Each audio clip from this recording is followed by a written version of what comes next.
Hey, hey, hey, good evening, beautiful people. It's yours truly, Tammy B, coming to you with another session of Real Talk with Tammy B and Company, the show where we are recording live, unfiltered, and unscripted so that you amazing people can engage with us via the YouTube chat. So if you are watching via another platform and want to be part of our conversation, I invite you to jump on over to YouTube at That's a Woman so that you can engage. And if you are on YouTube, please, sir, please, ma'am, feel free to interact with us throughout the conversation by dropping us questions and or comments because I will be reading them. And before we get started, I do like to ask if you are not part of our community and want to enjoy our content, please support us by subscribing as we are here weekly at 7:30 p.m. Eastern with new content. And if you enjoy it, also support us by clicking the like button as well. And to the men, yes, the men, Saturday, August 1st, it's going down in the ATL. We will be having the Pause, Breathe, Bro You Matter transformational conference. Did I get tongue tied or what? Let me try this again. See, and guess what, y'all? Can't even edit it. We just keep it moving. That's what this is about. This is what live is about. You just keep it moving. So we are going to have a conference for the men to come together, have a safe space, hear from other brothers, tell their story, have mental health counselors on hand. Yeah, it's going to be some work on that day. So if you are interested, go to Eventbrite, look up Pause, Breathe, Bro You Matter, and get your tickets today, especially if you're coming in from out of town because the discounted hotel rates will expire on June 30th. All right. And so, as we go ahead and jump into our session tonight, as always, I am so grateful to have you amazing people being here with us, along with my girl, Dr. Maya Harold, who is our advocate in the domestic violence space. Good evening, Dr. Maya. Good evening. Hello, everyone.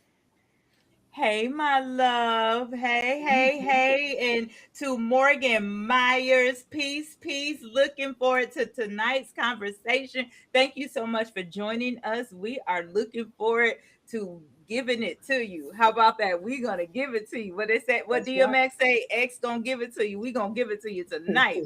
And we also have my man who is our resident realtor, Mr. REM Holmes himself, Mr. Shelley Sims. Good evening, Hello, Shelley. everyone, ladies and gentlemen. Hello, hello, hello. Hello, my love. And you all know it's the first of the month, It's the first first of the month. Wednesday of the month. Uh-oh, the queen is having a little technical difficulty. And so this is Wisdom Wednesday, in which we do have one of the queens that keep popping in and out, but she's gonna be with us. This look, Mm-hmm. we sending positive energy her way. This technology on her end is going to hold up. But in the meantime, we have the king of Wisdom Wednesday, Mr. Van Dorn Hennett himself. Good evening, Mr. Van Dorn. Good evening, sir. How you muted? How you doing this evening? Am I unmuted now? You're You good now. are. Oh, okay. Well, I'm happy to be here. Doing well. Thank you. Yes. We are so happy to have you as always. We are so Excuse bless me. Bless you. you. Bless you. Oh, Bless you. all right. So hold on, let me check my text because let me okay. Oh, All right. Just wanted to make sure Monye probably has gotten busy because she was going to be joining us and hopefully she'll be able to pop on. But in the meantime, Dr. Maya, how are you this evening? What's good on your hood? I'm well this evening. I'm well. Just excited for tonight. Had a great day. And excited for this evening. Get the conversation started. Yes, we are excited as well. And I'm glad. I love every time I see your beautiful smile. Thank you. So, Thank yes. And you. Shelly, what's good with you this evening, my dear? Yeah. Same old same, putting out fires, putting out fires. It's rough today. Not rough like that, but mentally challenging. Okay. You gotta look, Shelly, you gotta pause, breathe. Hey, I'm standing on my square, and I'm in due bounds, so I'm all right. That's what's up. Yeah. That's what's up. Queen Sylvia. Yeah, I'm having a little problem here, but I might have to move to another location. Uh, can you hear me? We We can can. hear you. That's okay. We already sending positive vibes, and that technology is gonna get right on your end. So, how you doing this evening, Queen? I'm doing wonderful. Thank you. Hope everybody is. We are. We are. All right. So, as we go ahead and move along and get ready to dive in, I do want to acknowledge this is the month of June, aka the Gemini season. And so, if you were born in the month of June, we want to shout you out. So, if you're in position to type, put it in the chat so we can acknowledge you. But happy birthday to all the June babies and the Geminis out there. And so, our mental health tip of the day is one of my favorite topics because it's spirituality. So, it's connect with your spirituality if this is something you want to explore and are not sure of the best way to do it. So, some options in the mental health space where your spirituality, because I promise you they are intertwined. So try joining a faith community, spending time in nature. If anybody's following me on social media, I've been putting up some videos from when I was in Florida and I got to the beach, and I promise you it's so peaceful, it's relaxing. And then even the reminders, right? When you look at the ocean, you don't see the end. So that just lets you know how blessed you are in this infinite universe, even though those powers that be try to tell you otherwise. But get out in nature, enjoy nature, volunteer. Heck, if you have a community that's in your heart, build it yourself, whatever aligns with your spirit. Because we all know there's a deep connection, there's something greater than ourselves, and that's where spirituality comes into play. And it can be experienced in different ways, whether it's religious rituals, whether it's mindfulness and meditation, which is where you do your breath work, your body scan, mindful of your moments, have your sound baths. Or another way, of course, again, is nature, forest bathing, gardening, hiking, walking, a nature meditation. And look, you can even say it all the time, get creative, do journaling, writing, art, music. Like I have really discovered, I had always said I had a natural high, but I realized music is part of that natural high because I don't drink and don't smoke. So when I go out, it's music that entertains me. So listen, get out, enjoy it all, find what works best for you. And know that one size does not fit all. So if one doesn't work, keep going till you find that's what is in alignment with your spirit. Mr. Van Dorn, would you add anything to that? You know, as you were speaking, the idea of spending time in silence, it means a lot to me. And so there's this sound inside the silence that's actually referenced in a lot of spiritual traditions. It's actually called the sound within the silence. And so when one spends time in the silence, one will hear a sound that is not of a physical origin. And for me, that's the sweet spot. And Mhm. I'm reminded of some videos that I've tuned into within the last few weeks that has to do with humming. And Mhm. so I've been doing this for like 30 or 40 years, humming like do re mi fa sol la ti do, but not saying do re mi fa sol la ti do, but humming the tunes. just going up the scale and coming back down the scale. And it turns out that science has now proven that humming has a profound impact upon one's psyche, upon one's physiology. And so you can't connect what's happening in the spirit world and the physical world. Anyway, this is something that's been known about for millennia in terms of how humming affects one's body and affects one's spirit. So that's what I have to offer. I mean, the videos are there. All you have to do is go look up humming and raise the question in YouTube, videos about humming, and you're going to find some ancient knowledge being presented in modern terms.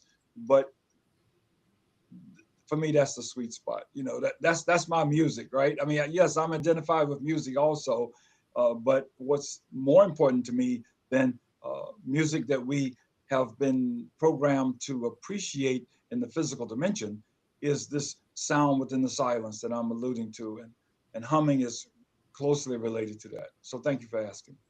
Oh my. So let me ask you this, and then Mrs. Queen Sylvia, I want to see if you have anything to add to that. How is that in reference to chanting?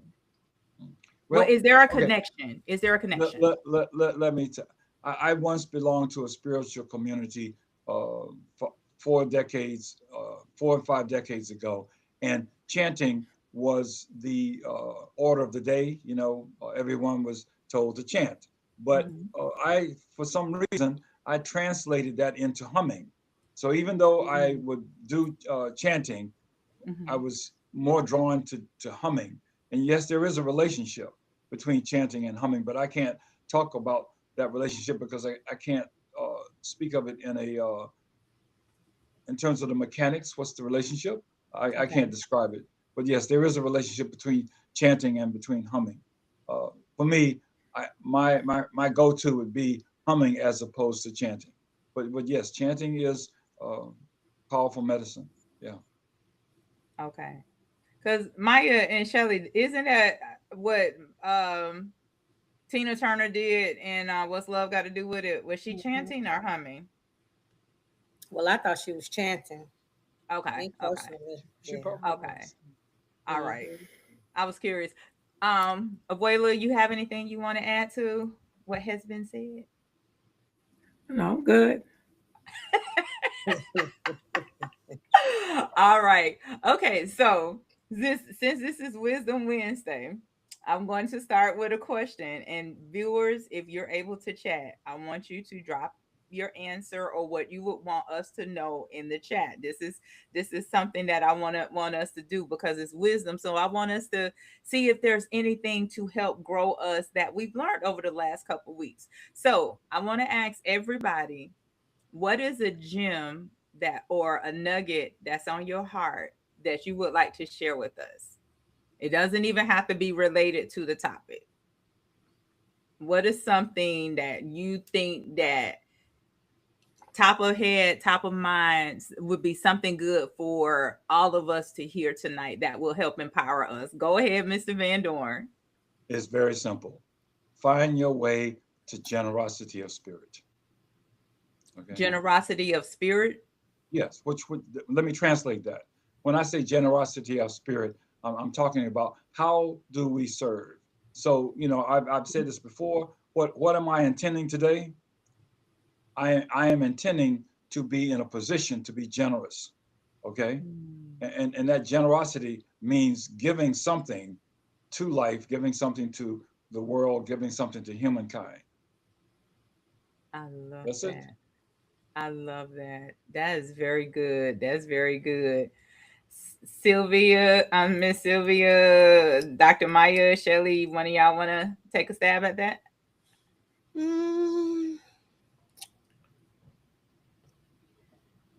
I'll go why they think, and I'm gonna say the opposite because I think everything is for whatever time you are in your life or what season you're in. But I think you need to take care of you. Make sure you straight first. Always take care of you. And I think once you take care of you, just to add to what he said, once you take care of you, you'll be able to give more to others once you're straight. Mm-hmm. Yeah. I agree with that. I agree with that too. I agree with that. I'll say persistence separates dreamers. Mm. So if you want to grow, do more than just dream or remember a dream. Be persistent and pursue it. Nice.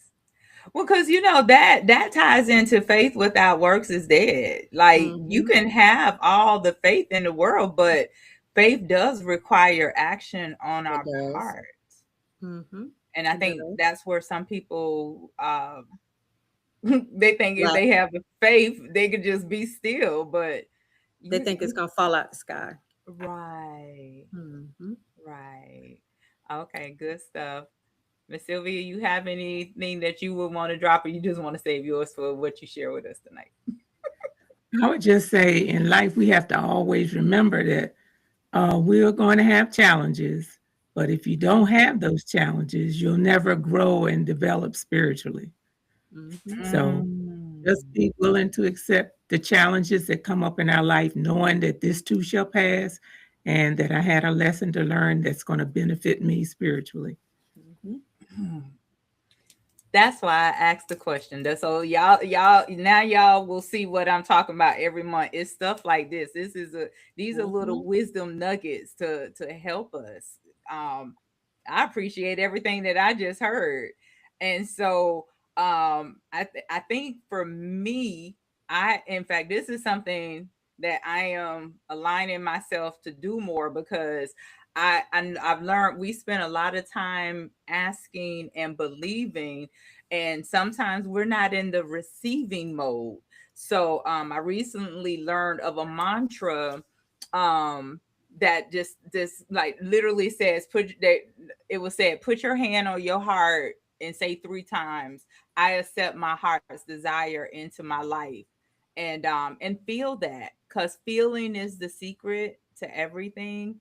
So feel and start seeing your dreams, your desires, your manifesting. And so just start accepting, because I know sometimes I get caught in the asking and the believing and the walking around in faith, not sure if I'm fully accepting. So get into the receiving mode. Okay, so Abuela, I have a quick video that I think is good since you're going to be talking about spiritual parenting tonight. And so I'm going to show this real quick, and then we'll go ahead and I want you guys' feedback if there's any, and then we can jump into our conversation. So let me make sure I'm sharing first. Okay, I am. All right. So I want you to hear this little boy. Oh Have yes, I someone like. help you develop the courage so Okay, hold on. you can have someone help you develop the courage so you can get it, because that's an emotional blockage.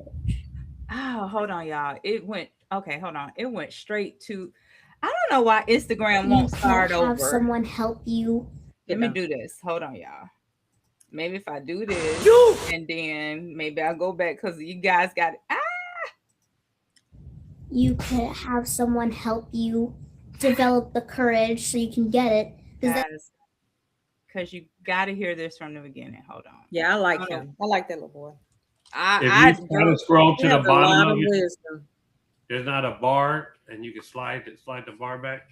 I didn't see one. That's why.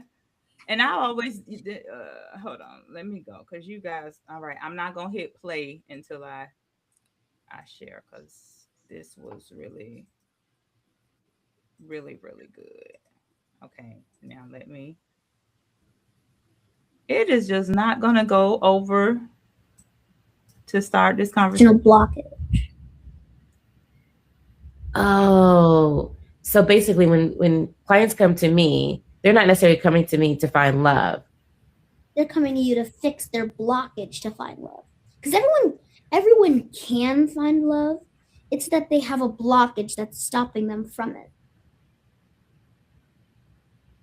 So they come to people to remove that blockage instead of necessarily finding love. So then why do, when people clear that blockage, right, that we work with, they tend to also clear the blockage of money as well. And it's correlated to money, because if you're scared, you're not going to get money. That's just how it is. Yeah, but there's some people that, like, they make a lot of money, right? Like, let's say they make $400,000 a year, and they also have love blocks. They have a hard time finding love. Are you basically saying that even though they make $400,000 a year, they could really make $4 million a year? They have that potential, and once they unblock what's blocking them from love, then they unblock the same energy that's blocking them from their full potential financially as well. And if you don't have any blocks from finding love, you won't find love. Will find you. What do you mean? Someone will come to you and say, "Hey, I really like you. I like your outgoing, your courage, that stuff." So wait, you're saying if you don't have blocks to love, then that's what draws them in. You don't have to look for it. Yes. And that's the reason why. Because you're in the electromagnetic frequency. You could have someone help you develop the courage so you can get it, because it's an emotional blockage. Oh, so basically when clients come to me, they're not necessarily coming to me to find love. They're coming to you to fix their blockage to find love. Because everyone can find love. It's that they have a blockage that's stopping.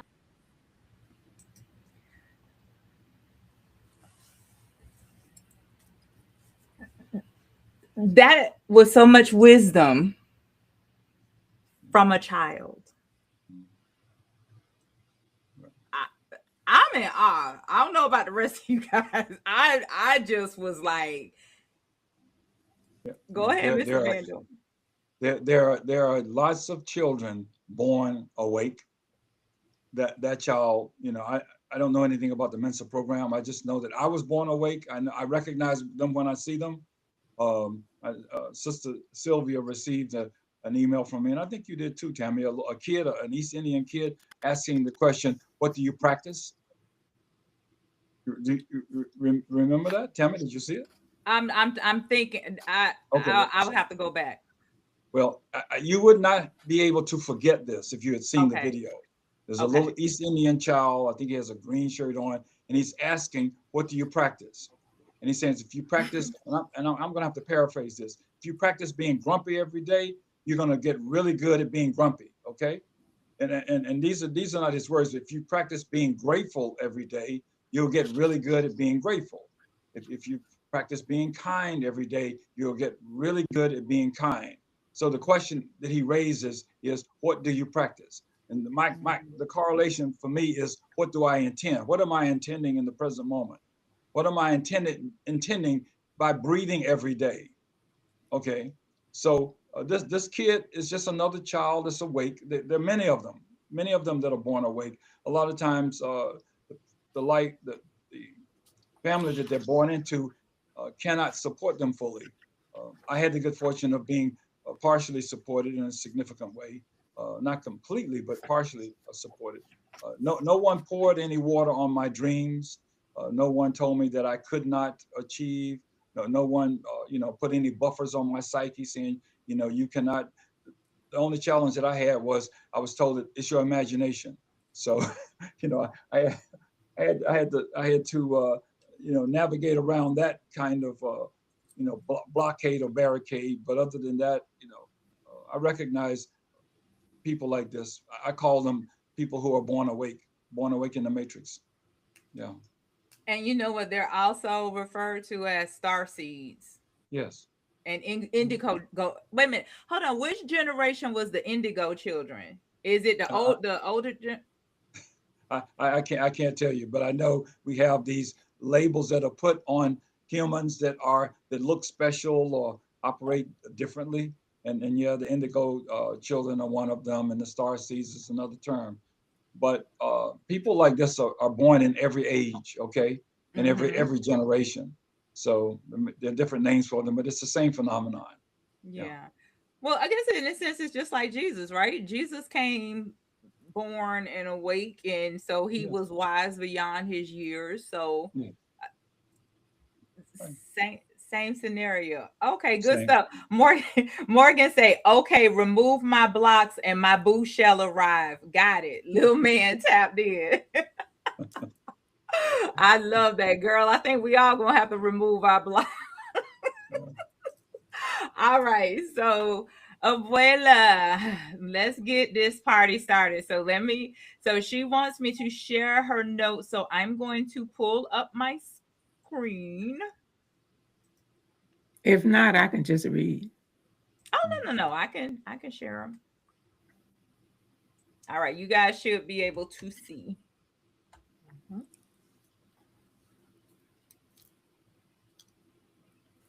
Can you, Abuela? I don't want that one. Oh. Just let me read. I don't want that one. The first one is an introduction to Iyanla Vanzant's book. And it starts off, you'll see, introduction. So I can read it. Yeah, go ahead, because I just pulled up the last one that you sent where you said you made changes, and so I thought that was the one that you wanted to. Okay. Hold on. Let me see. Hold on. Spiritual hygiene. Yeah, now go ahead. Just read it for us. Okay. The book that Iyanla, I don't want to mess her name up, Van Zant wrote, is called Spiritual Hygiene. And she wrote an introduction, and it was Your Sacred Responsibility. So I was just going to read some excerpts from that. And keep in mind, this is not me. This is Iyanla talking. What do you do every day to heal your soul? And the soul in religion and philosophy is defined as immaterial aspect or essence of a living being. And she says, we live in a world that demands our attention, steals our breath, and teaches us to forget who we really are. And I had somebody ask that on a podcast this week, Cornerstone Life Center, Clifton and Antoinette Sawyer, and her question was, who are you? And I put, I am God in a little g, and you could almost feel the ice through the screen when I did that, but a lot of people don't know who they really are. Yeah. We are conditioned to perform rather than feel.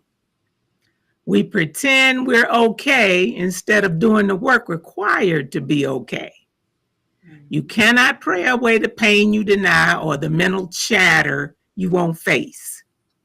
You cannot shift, change, grow, evolve, or heal if you are dragging the weight of what you have not cleansed or released.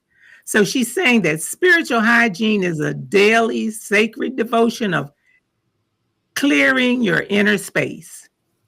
It is the loving commitment to honoring your thoughts, emotions, energy, and soul with the same reverence you give to your sacred belongings. Your mind is an altar. Your heart is a temple. Your presence is holy. Sometimes the most powerful revelations come through your deepest pain. And I think maybe some of you can relate to that. Some of your most powerful revelations came through your deepest pain, challenges. That's how we grow. Iyanla discovered a world where everything is energy and nothing is personal. And I heard Monye at Copper Vibration, she always says that too. Everything is energy, nothing is personal. We understand that? And it says, Iyanla entered a higher level of spiritual consciousness where love doesn't need to be earned or proven. You know deep in your bones that you are a soul and not a body. Is there any comment? Anybody want to comment on anything there? Okay. So hold on for a second. When you say everything is energy, which I already know the answer, but there's a lot of people who really, really, really don't know that. And or even going back when you the little G God, how is it that because if you said you received like the cold stares from the screen, how is it that people are still operating and not knowing that? Because I'm assuming you were in a religious space when you made that statement. No, You wasn't. It was, what kind of space were you no, in when you made the most of the statement? people were very conscious. But What you were dealing with? some, some on the different networks may have been in a religious space. I really don't know, but I could feel. But yeah, But because I think for me, I would be, if you're dealing with conscious people, usually conscious people know that when the scripture says we're made in the image of God, which is saying that we're God in these bodies, we're just little gods in these bodies. I guess I'm having a hard time understanding why you were receiving negative vibes on that one. just But I guess you just wouldn't be able to answer that one. no, Okay. no. Okay. Go ahead. Is this a mine? Okay. I chose it. It was a request with the group that I deal with in a book study that we try chapter 15 of her book, Returning to Wholeness While Raising a Soul. So that's what I'm choosing for tonight. And I'm just going to read excerpts. Like I said, anytime you want to chime in with some comments, just do that.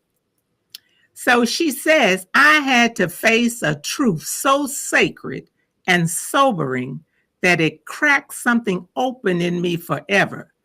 I failed my children. This happened not because I was a bad person, nor did I have a conscious intent to break their hearts or destroy their sense of worth and value. But that is exactly what I did. Not because I didn't love them with my whole being. I failed them because I had not known about the existence of spiritual hygiene. I failed them because I did not know how to deal or how to heal with my own trauma and wounding. I did not understand that unresolved pain becomes the lens through which we love, lead, discipline, and nurture.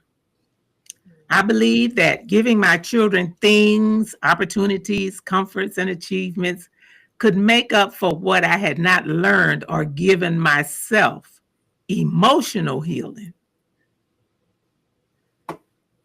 Any comments? Actually, the chat, hey, Miss Penelope. Miss P said, it depends on what people are conscious of. And I can agree with that. That's, I've just, for the sake of conversation on that one. And Sajada, hey, Queen. Many people don't understand that and may think that is blasphemy. And that is that, but it's not. But we won't go into that. Shelley, Maya, Mr. Van Dorn, anything that you guys want to add to what has been said thus far? Yes, I'd like to add something. Jungian psychology, there's some talk about shadow work. And then there's this book that was written by two Jungian psychologists, and I read it back in the early 80s. It's titled King, Warrior, Magician, Lover. Those are four male archetypes. And when any of those four aspects of a male's psyche is in juvenile mode, there's havoc wreaking in the house. And when I say in the house, I'm talking about in one's psyche. So as long as the king aspect is in a juvenile state, nothing wonderful is going to happen. So we're talking about having, if I may, evolved or awakened the adult king, the adult magician, the adult lover, and the adult king warrior. When we awaken those four aspects and they are matured and healed, that's when harmony can be experienced inside, and that's when one can really be of great service to humankind, which means your family, your community, however you operate in terms of whose lives you're touching. So I just wanted to say that that's one of, well, when I had that experience, my wish was that every human being could comprehend the meaningfulness of what it means to have the king, the magician, the warrior, and the lover aspect in one's psyche activated to become adult like, as opposed to juvenile. Operating as a juvenile um, is a negative, and operating as an adult um, is a positive. And I don't know if I'm making any sense. Uh, I don't know if anyone has any experience with those concepts, but it is something that we all, and there's a female counterpart to that, which I don't remember. You can find it in cyberspace if you want to ask the question, well, what's a female counterpart to it? I know I have a hyperlink to it in a letter that I wrote 15 years or more ago. But anyway, I just wanted to say that that's perfect example is Lord of the Flies. I don't know how many of you all know the story Lord of the Flies, but you have these kids, and the ones that are operating as juveniles, or locked into the juvenile aspect of their psyche. There's havoc wreaking on this island where these kids are stranded, and there's no way around it. Only when these aspects have matured can we have something that can be thought of as wholesome, integrated self. I'm going to stop there, but thanks for asking. Good stuff. Sajada put, when trauma happens at a young age and it is not healed, those aspects are not able to fully operate as an adult.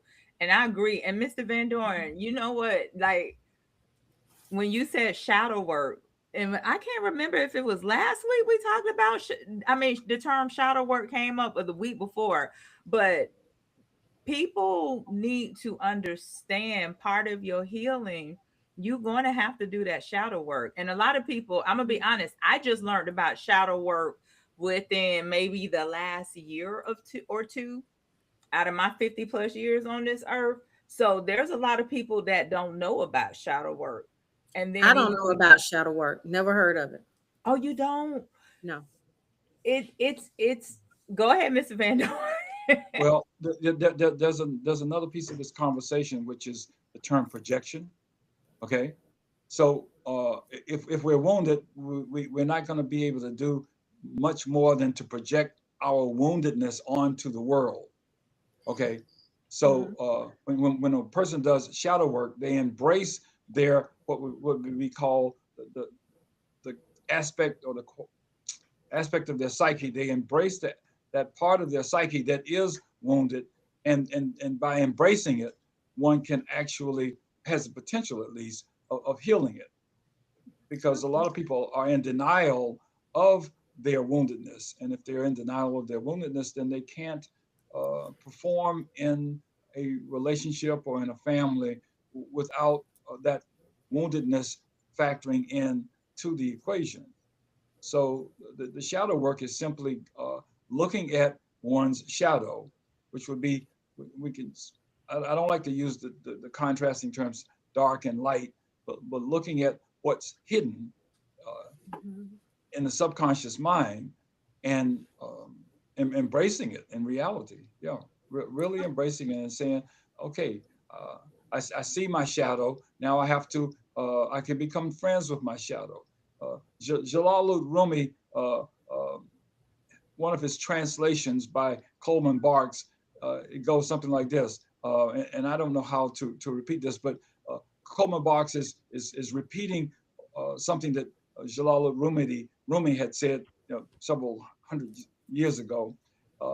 When you, it's called The Guest House. If you can go into cyberspace and just look up The Guest House by Coleman Barks, and it's a beautiful piece. And so when jealousy shows up, and Coleman is having fun with this, he says, "Hey, haven't seen you for quite some time."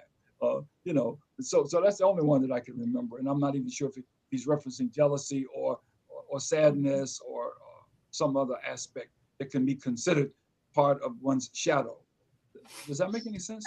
It makes a lot of sense. I just didn't call it shadowing. So yeah, I've done that, but I just don't call it shadowing. That's all. Yeah.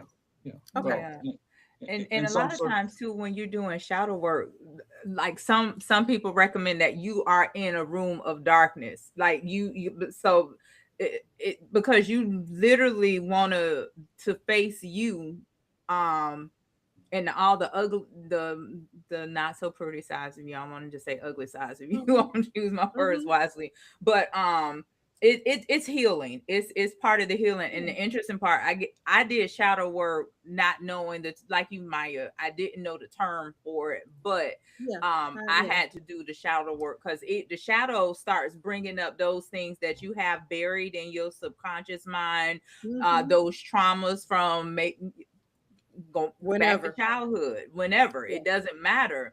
But here's the thing: in order to really move forward as the healed self that we're striving to be, you got to look at the shadow. That's why I'm always talking about the man in the mirror. I just never specifically said shadow, but we do need to do shadow work on this healing journey.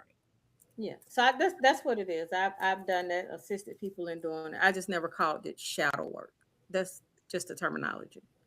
So good, good stuff. Yeah, good stuff. I All right, definitely agree with that. Okay, good. I love it. I love it. All right, Abuela. So she's saying too, I was not open to changing the way I parented as I believed I knew how to parent. I am now aware that I was mistaken. I tried desperately not to like my grandmother who was abusive. I tried not to be like my father who was emotionally unavailable. I ended up passing down the very same emotional disconnection and dysfunction that I experienced. I put my effort into doing better, but I had not yet learned how to better from inside out. This unclean pattern affected all of my children. Okay. It was Nisa, my youngest, who took it the hardest. My sweet, sensitive soul absorbed the echoes of what I had not yet transmuted, ignored, denied, and avoided. None of this was intentional or conscious. That does not mean it was not present or had an impact. I am now aware that it did.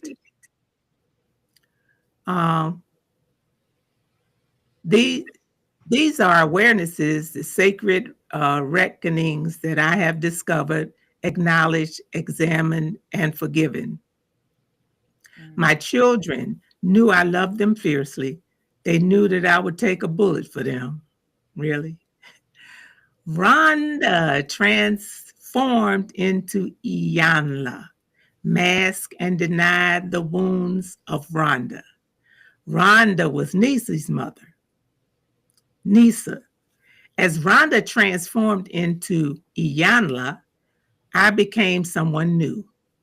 I recreated my relationship with each of my children using honesty, humility, and healing principles and practices as the foundation of our new connection. Over time, they each came to understand that when they were growing, unfolding, I did not have what they needed when they needed it.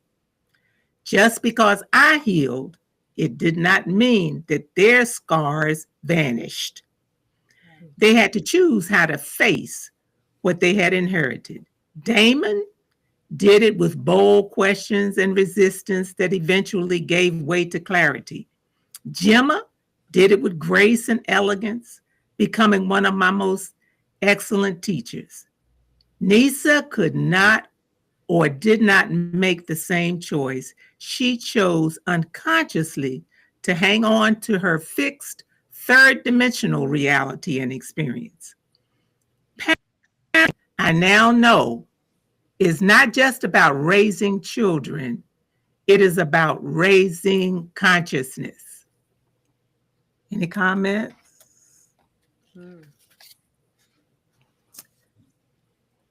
Parenting is not simply about teaching our children to behave. It is about learning how to become a living temple internally and a sanctuary of safety externally. In today's world, parenting is not just a role, it's a spiritual initiation. Parenting is the divine work of raising your children and your entire ancestral lineage into a higher vibrational field, the fifth dimension reality, where everything is energy. In the fifth dimension, every thought becomes form and every feeling must be clear and clean. To parent from this place means becoming aware of the energy you bring into your home, releasing generational stories that no longer serve, cleansing your emotional field so your children do not absorb what was never theirs to carry. We are not parenting in the same world as our parents did. We now have more information, access, insight, and more tools. We must stop saying, that's just the way things are.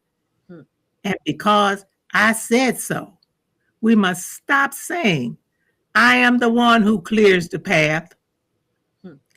Spiritual hygiene is now the parent's divine responsibility.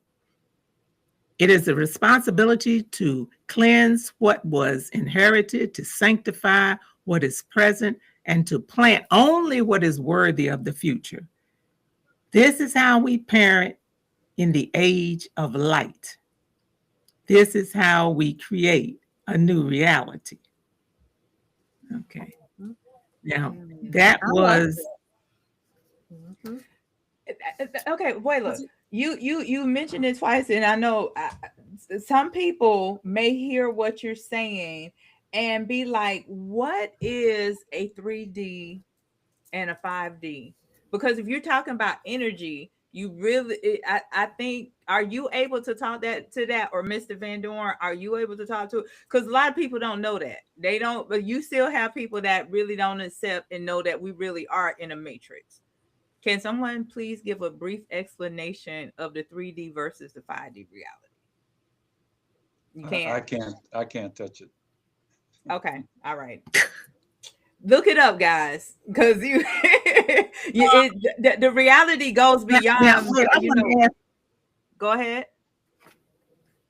I wanted to ask Brother Van Doren, when you say I can't touch it, but you understand the difference, right? I will tell everyone. I'm asking. No. Let me answer the question truthfully. I don't use those terms. I don't talk about 4D, 5D, et cetera. That's some language. Okay. That's some language that other people use. It makes sense to them. I'm happy for them.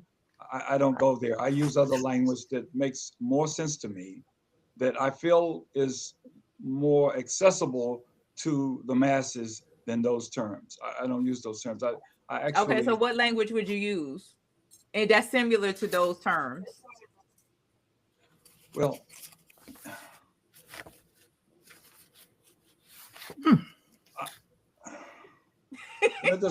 there's a tremendous amount of conversation in the world about dimensionality.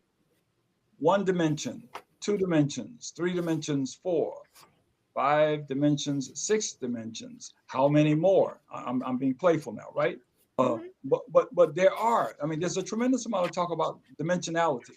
Well, there's a book that was written, I think maybe in the 1800s. It's called Flatland, Flatland. And Flatland tells a story of a 2-dimensional being. And let's have an agreement. What is meant by 2 dimensions is like a flat sheet of paper is a 2 dimension, right? You have an X and a Y axis, but you don't have a Z axis. So you can't get off of the second dimension. You only exist in the second dimension. So the story goes like this. There's a 2-dimensional being that encounters a 3-dimensional being passing through the second dimension. And when the 3-dimensional being, which is a sphere, sphere, touches the surface of the 2-dimensional plane, a dot appears in the two-dimensional plane. But as the sphere is passing through, the dot turns into a circle and it gets larger and larger. And then at a particular point, it starts getting smaller and smaller. Well, I like to use that as a reference to this question of what do you mean by dimensions? Because what was being done in this story, uh, there was an analogy being made between being uh, locked into uh, a a two-dimensional frame of reference and not knowing what the third dimension is. Okay, the third dimension is volume. So you have length, uh, width, and height or depth. And so I don't talk about 4 dimensions, 5 dimensions, 6 dimensions more. I won't touch that, and I'm not even trying to uh, use any kind of analogies that are going to make sense to anyone. I leave that language and that conversation to other people. You know, Okay, that's what fine. happens is what happens is we know that we exist. Okay, everyone knows that they exist. Most people would agree that their awareness dwells inside of this physical vessel. I talk about it as being a rental. Okay, so I am renting this vessel. I'm parked here momentarily, and this is the instrument that I've been given to interface with. When I say I, myself as soul, this is the vessel that I've been given to interface with other beings in this dimension. Okay, in this dimensional frequency. So I'll talk about that, and we generally call this the third dimension. But once again, I don't talk about 4, 5, 6, 7. I don't go there. So I can't. I don't even have any analogies for those dimensions. I won't touch it. So when Okay, well, people, I mean, even you just gave an explanation of the third dimension, but that's fine. We can just stop there because you're right. A lot of people are not aware of the fifth dimension that's at play right now in the universe, but we won't get into that. I personally think it's abusive to use a lot of language that people are going to say, "What are you talking about?" It is my contention that we want to find a way to language ourselves in such a way that a person listening to us can say, "I get it." Uh, Teaching by example means showing somebody that this is real. It's not just some pretty words that I'm speaking, and so we have to find a way through language to Mm-hmm. help them see what we are referencing in words, so that they can say, "Aha, I get it." Uh, anything less than that is I consider to be abusive, and it does happen, and it happens unintentionally, but it's ideal for a person who is communicating something. I have a dear friend who might even be on the call tonight, uh, Sister Marie McConnell, and she's asked me on too many occasions, uh, "Don't you want to break this down? You're talking over people's heads, right?" And I'm not trying to talk over people's heads when I talk about sacred geometry. I'm trying to give people examples. And so I keep coming up with new definitions of sacred geometry because I'm still trying to get people to understand what the words mean. What do you mean by sacred geometry? Well, it's a symbolic language, okay, that wants to point our attention in the direction of the divinity in nature. Okay, well, anyway. Okay, good, good stuff, good stuff. And you definitely, um,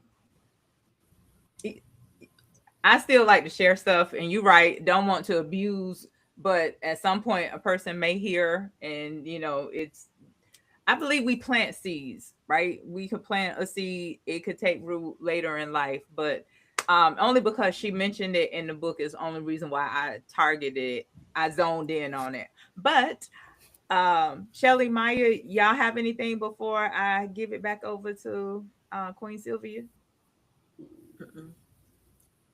Shelly, you waiting because I see the little smile on your face. The smirk is there.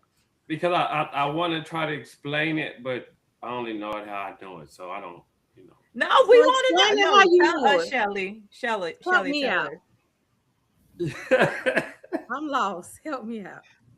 Well, from what I've been taught, or an analogy for dimensions, like how did the third dimension? The third dimension is like you in the flesh. So you could just say like a. I'm trying to remember how the man put it, so I can put it correctly. Like a helicopter blade, right? Mm-hmm. The third dimension is just the flesh. You know, it's there. Mm-hmm. The fourth dimension is kind of like it goes so fast that it looks like a solid piece, Mm-hmm. right? Like it looks solid, and that's more like the power of your words, the things you say become reality. Then the fifth dimension is once it gets so fast, you don't see it at all because it's going so fast. So that's like working in the spirit, like Jesus. He worked in the spirit. You couldn't see his work, so you could still manifest and do things without the works being seen. So that was just kind of the way I understood it. Real I simple. like I that. appreciate that. Yeah. Very simple. Yeah, that was good. Thank And those are just you. levels of consciousness you get to once Okay. you begin. But and earlier I want to say that everything begins in nature. Like there's no force Mm-hmm. stronger than nature. So anytime you want to check the way you live in, Go to you nature. can really compare it to nature. Everything starts in the dark and grows in society. You got to live within your society. And in nature, if you're not living right, you have to leave. And if you don't make it in the world, you die, and you live again. You start all over. So I just think people need to live their lives according to nature, and everything in nature lives the same. It's born, it grows. Once it gets to be an adult, if it's not manageable, it leaves. Or like she said, you teach it what you know, so it's ready for the world. If you're not doing that, you're not living in nature. If your kids are too bad, they need to go out and nature take care of them. And we have to just live in nature. So, you know. I like that, Shelly, because there's this lady, like literally, she's showing how you can use your energy to like move aluminum foil. Mhm. And like she has videos on Instagram. I wouldn't even know how to tell you guys to pull them up, but literally she sets the intention because everything is about intention. And apparently the aluminum foil is responding to intention. Mhm. But she stands back and she moves the aluminum foil. But I brought her up because also she's teaching her children how to do it, and she also has them meditating. It's the cutest thing. The kids are sitting in the grass and they're meditating and they're connected, and it's also connected to this conversation because she's consciously raising her children, and Mhm. I just love what she's doing. I love what she's doing. And like what says, she's teaching them how to live with nature. Just on another dimension, you could do it mentally. It's not the third dimension where it takes me grabbing this cup and I moved it. Mm-hmm. Yeah. Yes, Mhm. yes. Okay, this is good. All right, Queen Sylvia, back in your hands, ma'am. Now, the next part of tonight's talk is a topic why your soul. These are all concepts. We can accept or reject them. This is another concept, Hindu, various concepts. So, this is one of them. Why your soul chose your mother. Mm. Mm. There are no accidents in life. Your soul evaluated your mother. Your soul comes in search of growth and spiritual evolution. To evolve, your soul needs specific experiences. It chose your mother based on the learning you needed to experience. It does not mean your mother is perfect in the human sense or in the human sense. It means she is perfect for what your soul needs to learn. Mm. If your mother is overprotective, your soul needs to learn about independence. If she is distant, your soul needs to learn self-love. If she's critical, your soul needs to learn about self-confidence. The selection was an opportunity for growth. We were brave souls who chose the necessary challenges for our evolution. We chose our journey and therefore take full responsibility for our evolution and consequently our happiness. The contract was a mutual agreement. I'll help you with this, you help me with that. Spiritual contracts are more binding than earthly contracts. Your soul and your mother's soul agreed upon a certain pact, which lesson would be taught from one to the other, and how each of you would contribute to the spiritual growth of each other. Both parties knew exactly what they were going to give and receive. Maybe you committed to teach your children about unconditional love or challenge your limited belief during their teenage years. These contracts are already based on the purest love in existence. You both are helping each other evolve. You hold on. You cannot. Let me tell you guys a quick story. I told somebody that I told a young lady that a while back that she chose her mother. When I tell you guys, if you could see the look that came across her face, it was, and she said, "No, there's no way I would have chose my mother." And I tried to explain it basically along the lines of what you said. Yeah, you did. This was whatever you went through in your childhood. That contrast was shaping you to who you are today. So you did, and people aren't taught that. Again, that's information that has been withheld for various reasons. But we need to understand we chose to be here. Even at the time we're here now, with all this going on with the wars in Israel and for everything, we chose to be here at this moment in time.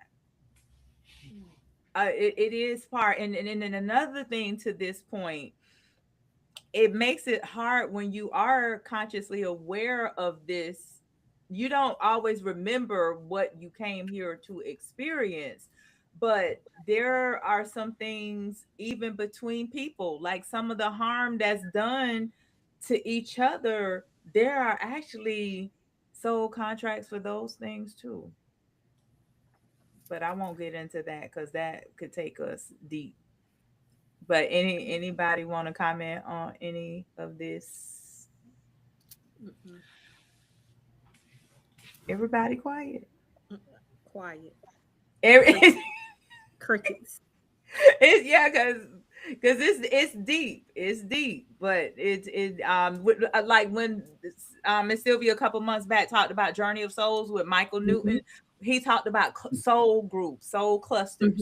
We do, and there's times when, like in this life, a person may come to be the parent, and in another life, the person may come to be the child.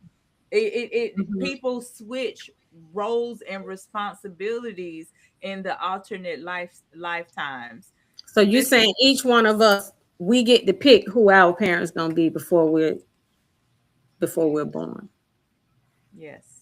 You know, there's a key that wants to be referenced here when we say we. The soul that's incarnate in this body, in this temple. Okay, so we have 5 people on the screen. Each one of us might choose to agree that we are soul embodied in this vessel called the physical body. That has a personality, that has concepts that it operates with. So when we say we chose our parent, a soul chooses its parent.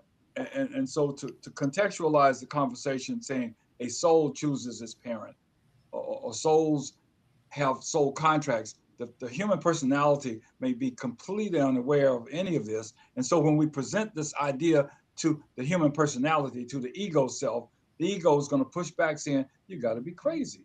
I didn't choose this. And so it's important for me personally, to contextualize the conversation by saying, you as soul, unbeknownst to your personality self, you as soul chose this as an opportunity to grow. Okay. And because that's what we're here for. Those of us who are awake to whatever degree that we are awake, realize that we're here to grow and to evolve. But not everyone has that point of reference, that way of thinking, or that way of comprehending their experience, or that idea.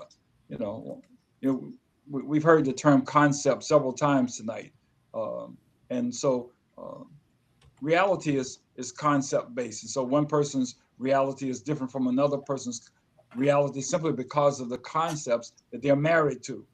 Okay, the concepts that they have embraced. When I say married to, I mean identified with. So they navigate with certain concepts, and that's the determinant in their experience. So one person says, I'm soul and I'm here to whatever. That's a determinant in their experience. Another person says, I'm this ego here and I'm a victim, and that's the determinant in their experience. And so we're talking about how awake is an individual in the dream called life. So not everybody is ready to embrace the notion that they are soul having a human physical experience. And until a person gets to that point, they're likely to see themselves as victims of circumstances, as opposed to authors of the life that they're living. No, I agree with all that you said. I just never looked at it as I chose right. to come through my mother. But everything else you said, I definitely agree with, like conscious of that, very aware of that. Yeah. But when that kind of conversation is placed before someone, it is my thinking that what's happening is we are trying to help this soul, or better yet, this personality, awaken to the notion that it is a co-creator. Okay, right? Because you have two different kinds of ways of moving in the world. You either it's the blue pill or the red pill, and that's poetry and metaphor. All that means is you're either awake or you're asleep in the dream. Okay, in my estimation. So if you're awake in the dream, you realize that you're a soul having a human experience. If you're asleep in the dream, you think of yourself as being a personality, a physical body. Personality and the physical body are only aspects of one's totality, one's the total being. So the package is, physical body, dream body, astral body, mental body, emotional body, and soul body. These are different vibrational frequencies that play a different role in our experience in totality. So the physical self is a result of the emotional self. The emotional self is the result of the mental self. The mental self is the result of the soul self. Okay, and so we're talking about the architecture of consciousness, the architecture of being. That's what these words are attempting to paint a picture about the architecture of consciousness, which is another way of saying the architecture of being. I hope I'm making some sense here. Yeah. I know you're making sense, but I think it's like I said in dimensions. How like the blade, it spins and you can see a solid surface, then it spins and it going so fast it disappears. Your soul is on such a higher level. That's why it's a light being, because it's moving that fast. So you don't know that it's already been here, lived the life, gave a few paths, and you take it. And we're just here in the flesh living one of those lives, and we could determine, which angles we go. And so I think, like you said, it's different levels of consciousness, which to me is equivalent to said is different levels of dimensions that you're living on. But everything is being lived at one time, just one's moving a little faster than the other, or a little more complex. Kind of like how you say with sacred geometry, shapes, like mathematics takes different forms and different shapes, and it could grow so big to where, like in some of your illustrations, it's so many shapes and sizes, it looks like a solid surface. But if you were able to elevate consciously high enough, you'll be able to sink into that and see that none of it's even touching. Those are just different formulas. And once it grows so big and goes so fast, it disappears, like digital work, kind of, a higher level of like quantum or something like that. So it's just what level you're on that you'll be able to understand. And people who don't get the message wasn't informed because they don't understand it. They haven't, graduated to that yet. They're still stuck in ego or stuck in the flesh, or whatever phase they're in life. And also too, Shelley, to piggyback off that, the reason they don't get it is because one, that a lot of people have closed their minds to the possibility of something other than what they have been taught their whole life. And that's why it's so important for people to keep an open mind and like Miss Sylvia is always saying, question everything if you have to. Use your critical thinking. Because if you sit with a closed mind, you will always stay on what Mr. Van Dorn said. You're going to stay stuck on the blue pill. And there's more. Remember, God is infinite. The universe is infinite. It's not just what people, each religion respectfully puts him in a box and limit him and her to. So we got to just allow ourselves, dissolve the ego, suppress the ego, so that we can let this information in. But go ahead, Miss Sylvia, I'll give it back over to you. But this is definitely deep stuff that people need to wear. Oh, I love this. So Sajada put soul, mental, emotional, physical body. Yes, the fourfold being. Yes, people need to be aware of the fourfold being. Oh, and Maya, before I forget, if you have time, either listen to or read Journey of Soul by Dr. Michael Newton. He will definitely help you with that, understand that soul selection, because that was yeah. Okay. It'll definitely help you with that. So to anybody, Journey of Souls, Michael Newton, definitely do yourself a huge favor and check that book out. All right, Queen Sylvia. And there are many experts on this topic, and another one, I don't want to butcher her name. Her name is Kanakan, Can Jolie, and her last name is Joy. And this is her explanation on the topic. She says, our families, whether loving or difficult, often provide exactly what our soul needs for growth. Many believe that our souls choose our families before we are born, and there is a deeper purpose behind it, sometimes for reasons that are not clear until much later. The soul, along with spirit guides and sometimes other souls it knows, reviews past lives and sets intentions for the life ahead. Karmic balance and soul contracts. This is another. She broke it up into karmic balance and soul contracts. Sometimes souls come back to balance past karma or fulfill agreements made with other souls. An example, someone who hurt another in a past life might now come back as a child or sibling to heal the relationship and grow from it. Or even come back to be abused. Go ahead. Because some people, they come back to have the experience of doing what they did to somebody else in a past life too. But go ahead. I'm sorry, I couldn't help that one. Not all lessons are easy, and not all families are peaceful. A soul might pick a challenging environment to learn patience, forgiveness, or resilience. Others may choose nurturing families to develop love, compassion, and support.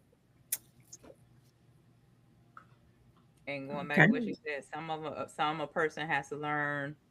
They may get the opposite so that they can teach themselves the opposite message of it. I think what you said, self sufficient versus a over independent, over protective parent. I think you said that.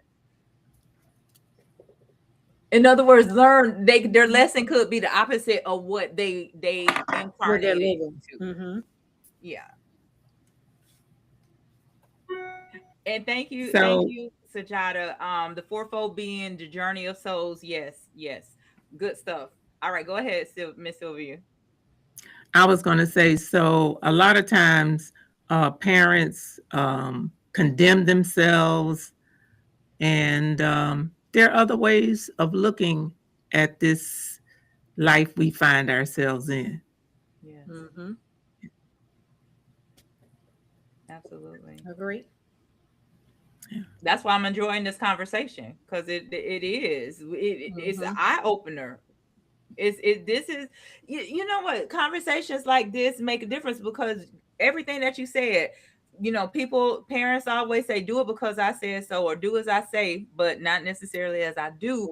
It's like this is to teach us that maybe we didn't have it right.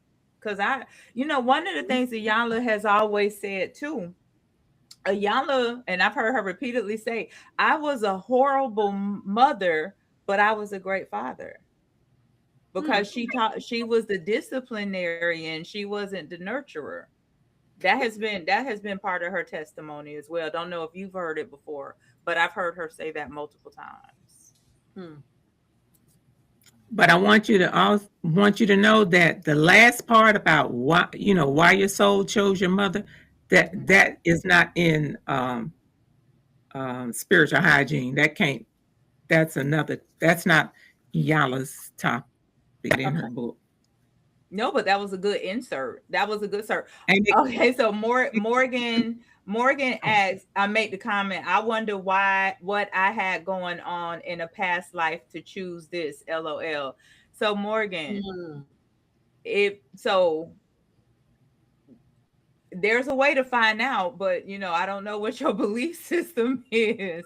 But there is a thing called the past life regression. Whereas you can have that done and you can connect to a life, um to this life, to kind of give you an idea of what karma that you could be here to clean up.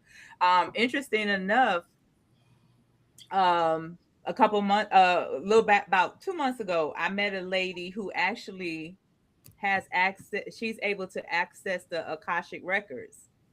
And so after, she was an Indian lady. In fact, I invited her to listen in tonight. Don't know if she got a chance to, but I was talking to her, and so finally I said, okay. And for those who don't know, the Akashic Records is a soul database for all of us, for all our lives, all of our souls. And so I asked her, I said, okay, go ahead and access mine. And she's like, you giving me permission to? I was like, yeah, go ahead. And when she looked into mine, she saw me in India in 1438. She saw my consciousness in India, and she just said that um I see you in a grassy area. She said, I see you with a fawn, or she said, or a deer, and I see you with the fruit. But she said, I just see you in a field of grass, but you was in India. And we talked about some more stuff after that. So definitely, our souls have definitely carnated here, in different, it could even be different races. That's why I don't get into the race hate, because some people could have been here as a white man, black man, white woman, Asian. It doesn't matter. So that's why ultimately it really goes into love. But we're supposed to be here to share. Go ahead, Mr. Van Dorn. Well, I don't want to take up too much time talking about this, but I was born with memory, and I've accessed a tremendous amount of memory since I've been in this body. I'm 73 years in this body. So 1 year in Winston-Salem, I forgot what year it was. It was in the early 90s. I was exhibiting my artwork, and there was a person that was in this ocean of people on the other side of a very big open space. And as soon as my eyes landed on this person, it happened to be a woman, every energy center in my body lit up like a neon light sign. And I had no idea what that meant. This woman made her way over to the booth that I was in exhibiting. We exchanged information. And so it took me 2 or more years of interacting with this person to figure out how we were connected and what really was drawing us together in this life. So instead of it being man meets woman, let's get together, it was man meets woman. What is the draw? What's actually drawing us to one another? So I went to visit this woman in New York City. She told me, well, you could come start all over, uh, and at that particular time, I was married. I was in my first marriage, and my wife and I both knew that our marriage was possibly going to end.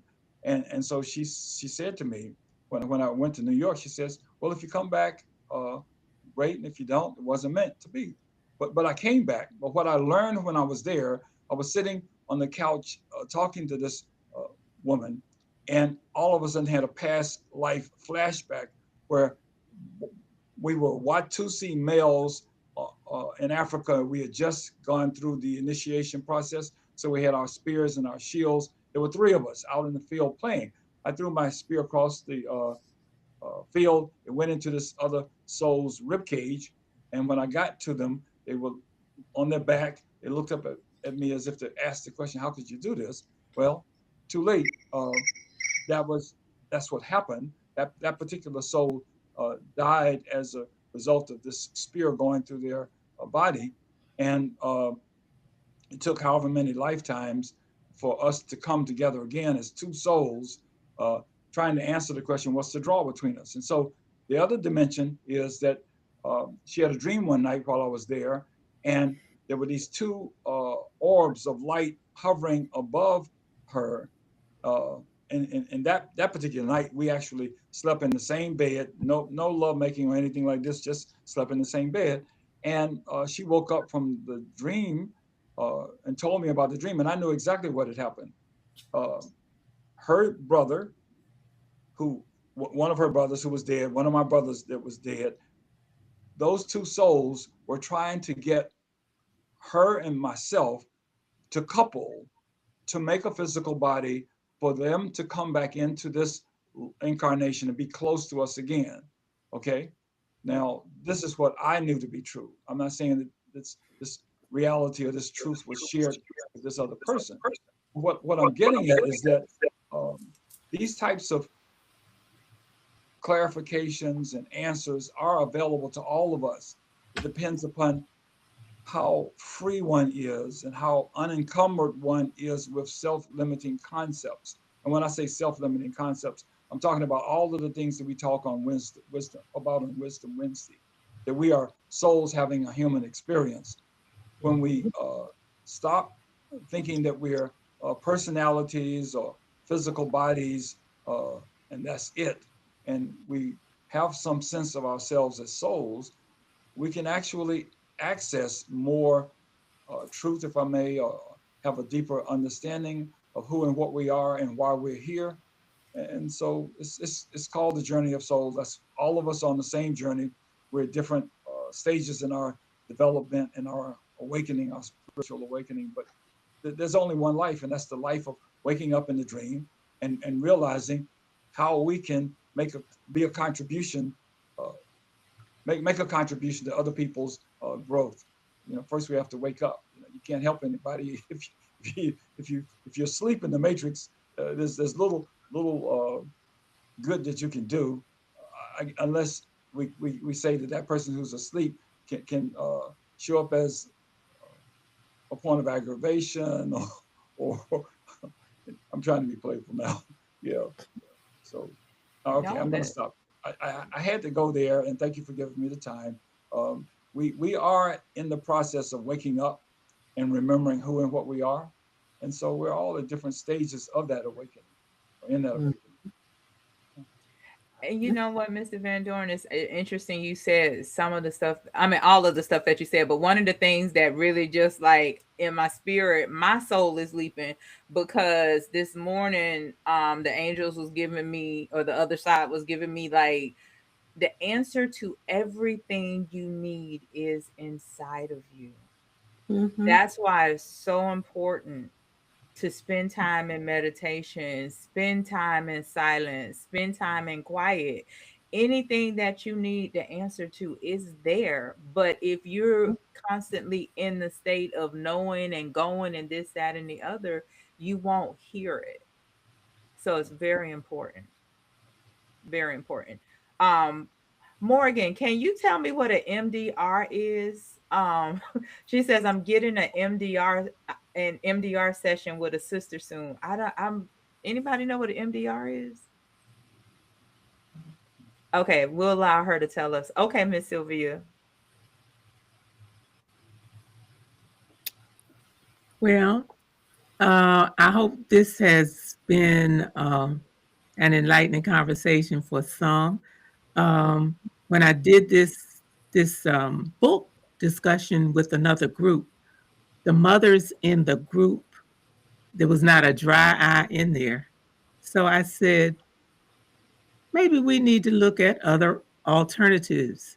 And I wanted to present to them this particular concept about the mother choosing, you know, choosing you, the agreement of the child and the mother coming together. So they wouldn't feel so guilty. I got the impression that the mothers in this session were beginning to feel guilty. And couple of them said, my son doesn't even speak to me. And they were taking it all of that personally. Mm-hmm. So I said, well, maybe they need to look at other concepts to kind of ease the pain. Mm-hmm. Mm. But I You always said my mother and father, I always felt before became what they call consciousness to these things. I always said, I believe my mother and father did the best that they could do with the information they had. I agree. Yep. Mm-hmm. I agree. Dang, I had a thought, Waylon. I was getting ready to say it, and I I forget. Oh my gosh. Oh, anybody, y'all can jump in, because it was to what you was just talking about before this, though. Well, Go ahead, Van. let me just, I didn't finish the story. I got distracted in my storytelling. The whole point in interacting with this soul in this incarnation was to impress upon this soul that I love you and I mean you no harm. Okay. So Mm, that was, and that's what happened. I wasn't supposed to couple with this person. That wasn't what was necessary. What was necessary and what was absolutely central was to impress upon this soul that I love you and that I mean you no harm, because that incarnation where that particular soul was basically murdered by me throwing my Oh, spear across the Mm-hmm. field. Murder was not the intent. We were playing with our spears and shields, and the person just didn't have the shield up, and that's what happened. Mm. And then the two siblings, two deceased siblings, attempting to get back into our lives by way of us coupling to create a parent for them. Um, that wasn't. I was not in agreement with that. So um, I walked away from the proposition and went back to my life in North Carolina. But that's all. I just wanted to end by saying what was important was to impress upon this particular soul that I love you and I mean you no harm. And so that happens in a lot of situations in terms of incarnating and having a struggle with another soul in this incarnation. And that's why the seven statements mean so much to me. I apologize. Please forgive me. I love you. I appreciate you. I respect you. I thank you now. I've used those seven statements. I give them to whomever is interested and willing to receive them. They are powerful statements. That's a mantra in and of itself, and it does work, right? It helps to It neutralize. does. Yes, it really helps to work. It Okay, does. repeat it again, Mr. Van Dorn. It's seven statements. I apologize. Please forgive me. I love you. I appreciate you. I respect you. I thank you now.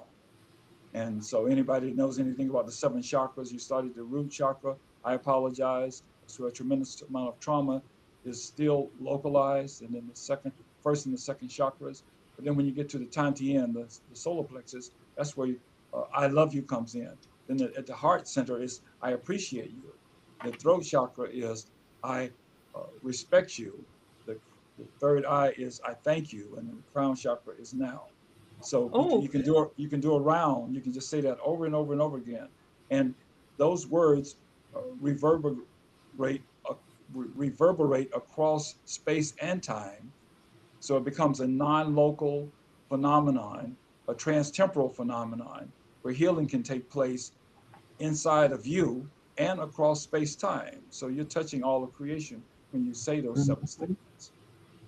and so that sounds like the Ho'oponopono prayer with some extra ones, because we know the Ho'oponopono, I'm sorry, please forgive me, thank you, I love you. And then you added respect, I appreciate, and Yeah. okay, I like that. I'm going to play the recording so I can get it. Yeah, well, Um, the point is that was given to me to give to the world. It's an upgrade. It's like the next step in terms of Ho'oponopono, as far as I'm concerned.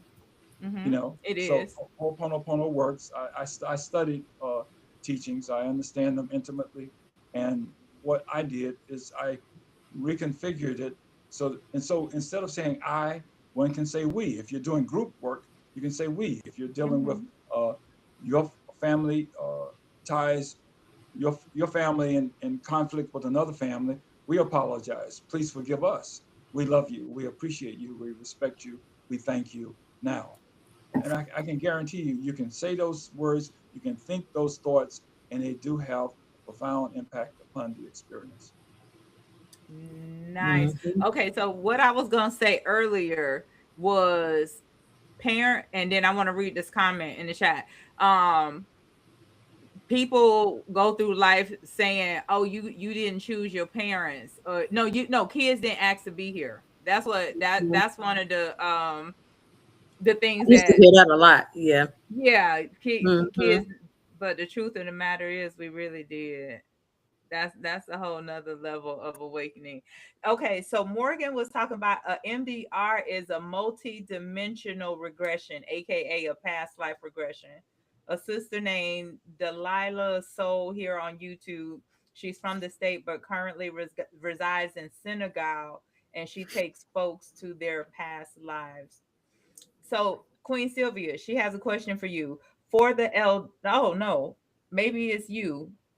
For the elder, when he said he remembered these instances, that woman and the spear, does it feel like a daydream or deja vu?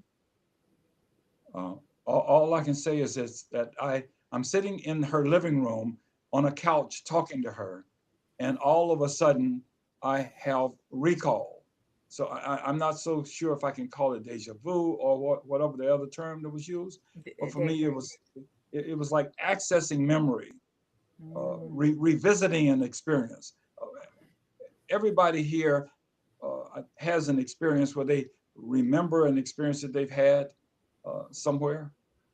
So you could think of it as you can say it was like a dream, or but I can't relate it to the notion of deja vu, but I could think of it as a vision, okay, like an inner vision.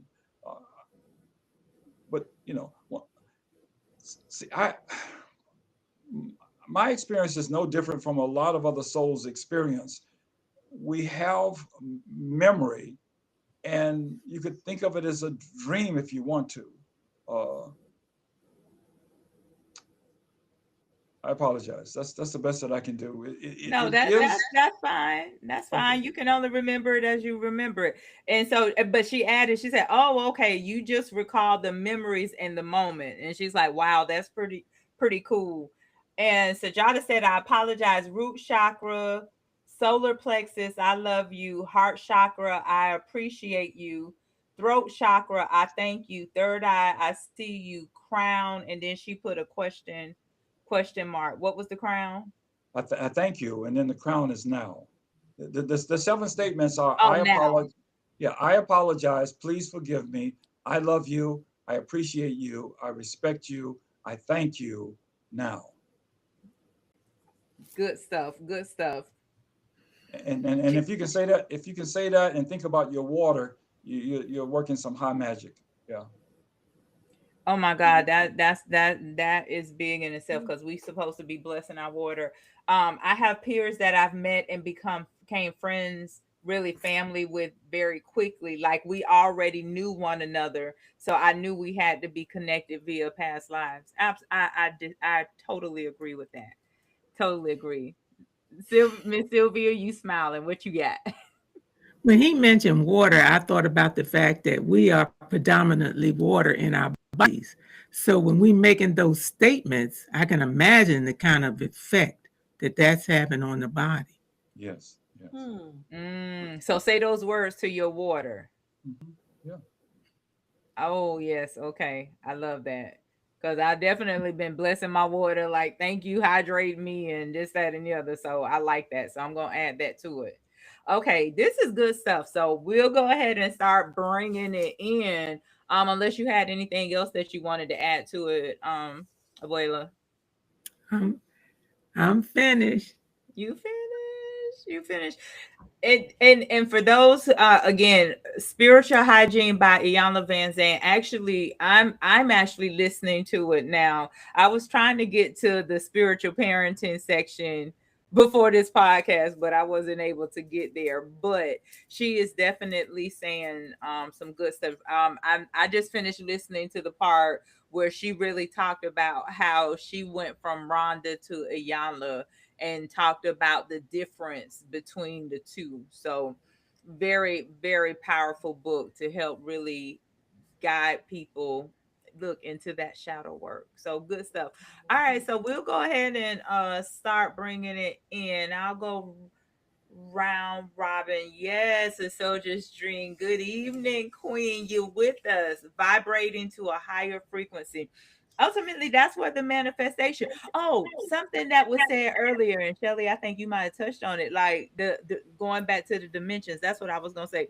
Like, and I know this is hard to believe, and we won't get into it, but I just had to throw it out there. Like, it is said that in this dimensional world that we're in, parts of us that are in other dimensions. So, like some of the things that so in other words, we have parallel lives being lived at the same time. So the things that you have asked for, like there is a part of you that's healed, that's whole. If you've asked for $1 million, there's a part of you that's living living as a millionaire or whatever. So sit with that for a second. Our goal is to, if that's your desire in this reality, to get into alignment. But why you smile, Miss Sylvia or Maya? You wanted to comment? Any y'all want to No, comment? no, because I've heard the concept, and I'm saying if I'm a millionaire in another dimension, how do I get it right here? Yeah, we got to get into alignment. I'm with you, Miss Sylvia. Girl, we all are.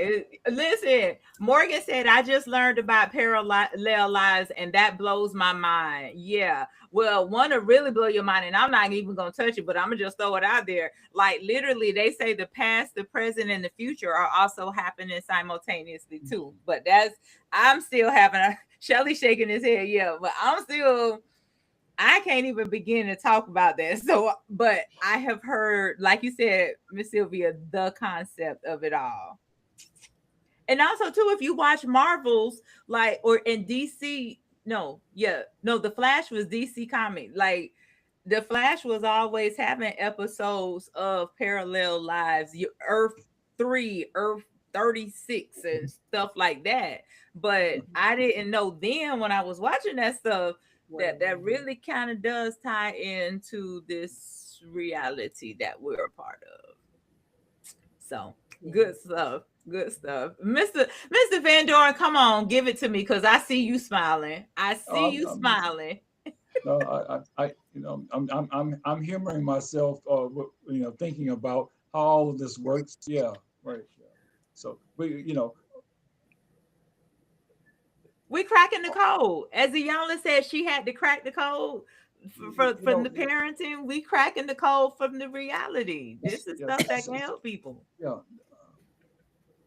To get the blockages cleared in one's psyche, when those blockages are cleared, then that's when these wonderful things manifest in this dimension, and not a moment sooner. So, the idea is find your way to the cleansing and the clearing, right? The clearing the blockages. That's what it's about. That's how to manifest in this dimension, is to clear the blockages, and then the blockages are at the subconscious level. That's what the little boy told us. Going back to what he said in the beginning, you got to remove the blockage. All right, good stuff. Good stuff. All right, so I am going to go round robin. So let's see. I'm gonna start in reverse. So Dr. Maya, girl, give us some thoughts. Wait a minute. You didn't have no questions tonight? Not a one. Well, I did have one. Well, go for it. Give it to us. No, it was a comment. Just about I chose my mom to come back in. I had never heard of that. Yeah, I don't have I'm speechless. First time. I knew it was gonna be deep. I knew it. Yeah. It is, and people will have to sit with it, and it's okay. Like it's okay if you don't, receive it. But one thing I have learned about life, that's why when that scripture says one plants, one water, and the increase comes. I'm a strong believer in that too. Exactly. So this may not be relevant for somebody right now, but they're gonna hear about it again, and it'll go back and say, you know what? I remember listening to that. Yeah. And I thought them people was crazy. And they might not even say they thought they were crazy. It was different. Everybody I don't think a lot of people gonna think it's crazy just because of how society is today. I don't think a lot of people think that it's crazy. It's just different. That's all. That's true. Crazy, though. I received that. There's too much stuff going on now for them to say it's just crazy. So no.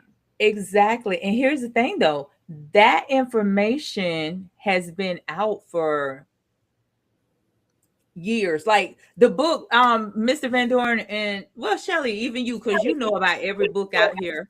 Y'all familiar with Seth Speaks by Jane Roberts? Shelly, you familiar with Seth Speaks? Miss Sylvia, you familiar with Seth Speaks? Seth was a channel entity through this lady named Jane, and Seth talked about all this stuff that we talking about in 1970. I can believe that. So the information really has been there, but there was a thing, hide stuff in a book from a certain people. But if it's been like that, it's probably been like that since the beginning of time. So yeah, it has. It didn't just happen. Yeah, yeah, that's true too. Yeah. That's true too.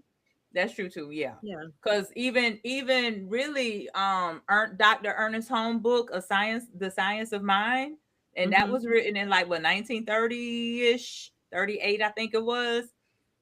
He talked about this stuff too. So yeah, you're right. It's been out there. So in other words, what we're saying is this is not new. This is not new. Sajada, so these the words is Mr. Van Dorn, she was asking where can we find the words for the chakra? So these are Mr. Van Dorn, I guess they were given to him or he researched and he came up with it. I tell you what, I'm going to make it a point to post it on a website called Love Opera House of the Soul. So give me a few days because I have to go. I haven't posted anything on there in forever, but I'm going to post it on a website titled Love Opera House of the Soul.com. So if you can remember that, Love Opera House of the Soul.com. Give me a few days. I'll post it on there for you. Okay. All right. Thank you. And I in a couple of days I will be going to look loveoperahouseofthesoul.com. All right, Dr. Maya, any final words? And of course, let the people know how they can get in contact with you, my love. My final words is I'm speechless tonight. And they can get in contact with me at drmayaharold@gmail.com. Very interesting and informing topic tonight. And I really enjoyed it. I did. Yeah. Oh my God, this is good. I don't know why I just feel so thrilled. I know you do. Queen Sylvia, high five, girl. No, I love that book. I love that book of Yvonne. See, I'm messing up her name too, Miss Sylvia. Iyanla. Her book. I love her book. You know, she's my unofficial spiritual mentor. Okay, Sajada. Oh, go ahead and finish. How can they get in contact with you? Because I want to read what she put. At drmayaharold@gmail.com. All right. And tell them about your upcoming gala, like you planning for it. Aren't you? Yes, it's in October. It's October the 4th. I'm having a gala for domestic violence where we're honoring survivors. Yes. Look, girl, let's start planting the seed now. Okay, will do. Yes. Okay. So, oh my God, Sajada, girl, I love you. I love you. She said, now there's Bashar. I'm sure you guys are familiar with Bashar. Daryl, he's channeled through Daryl Anka. Now I'm not familiar with Ann Tucker. I'm not familiar with that one. And she also follows Abraham Hicks. Well, I have been following Abraham for years. Abraham is who really opened me up after once I started on this path. So definitely good people to listen to, because as a matter of fact, we know aliens exist, but according to Bashar, by the end of 2027 they coming out of hiding. But they coming out of hiding, they gonna be walking among us. But just sit back and watch and see what happens with that. But we already know they're here. I think somebody said I see them every day. I see them every day. But not only that, somebody tried to say that the orange man is one of his embodied is clothes is an alien clothes than human flesh. I'm sorry, but I'm not inform you. No, it's not. I'm not gonna get into that one. All right, Shelly,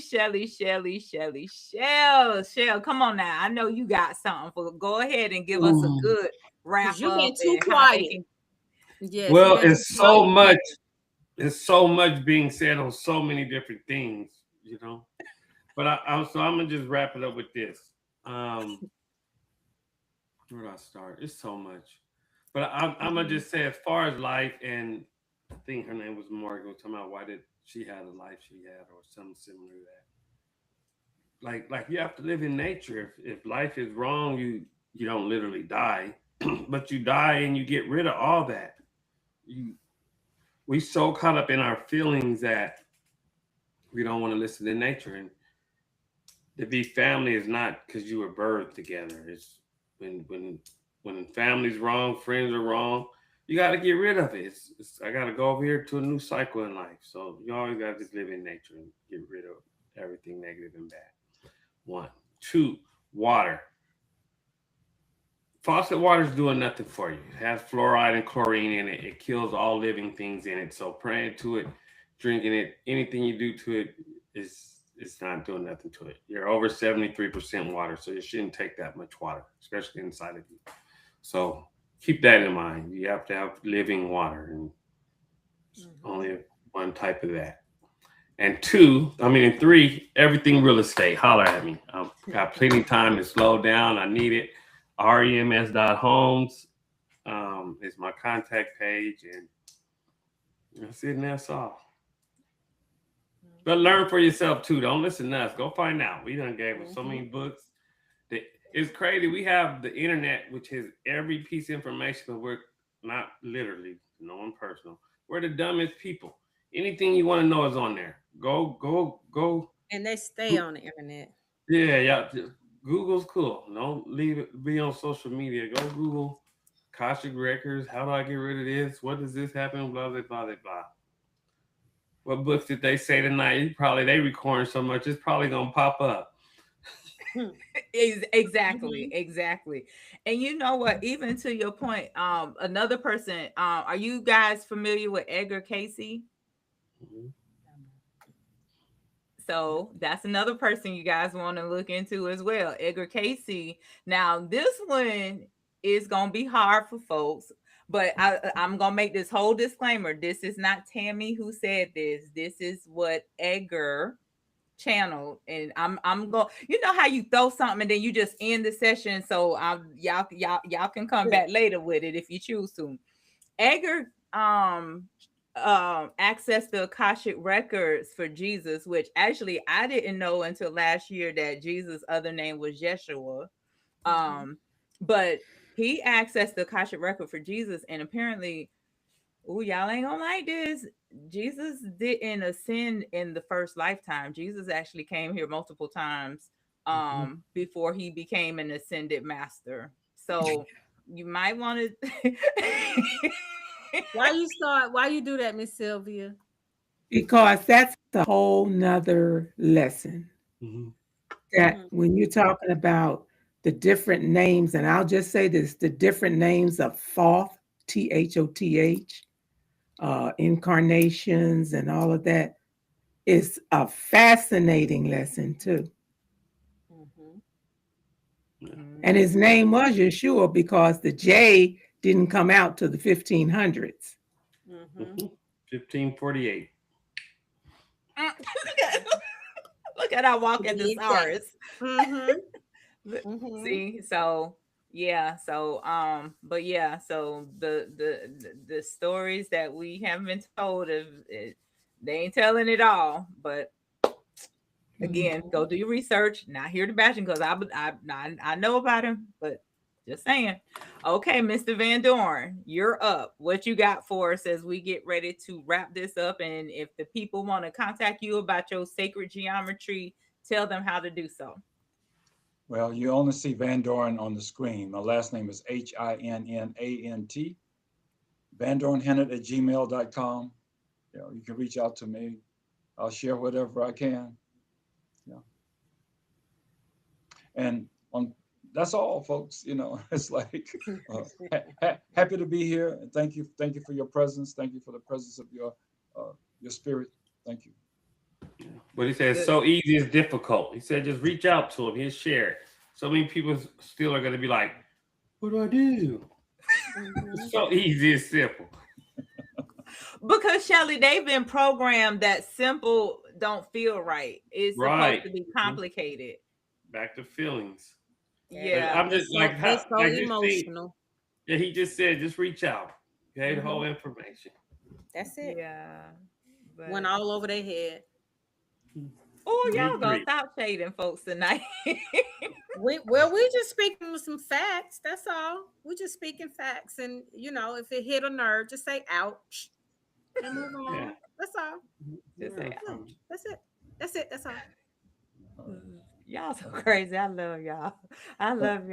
Okay, so Miss Sylvia, go ahead, give us some final words, Queen. And if people want to email you directly, give them your email because I know you'll answer questions if they come up with something behind the scenes. Van, did you have something you were going to say?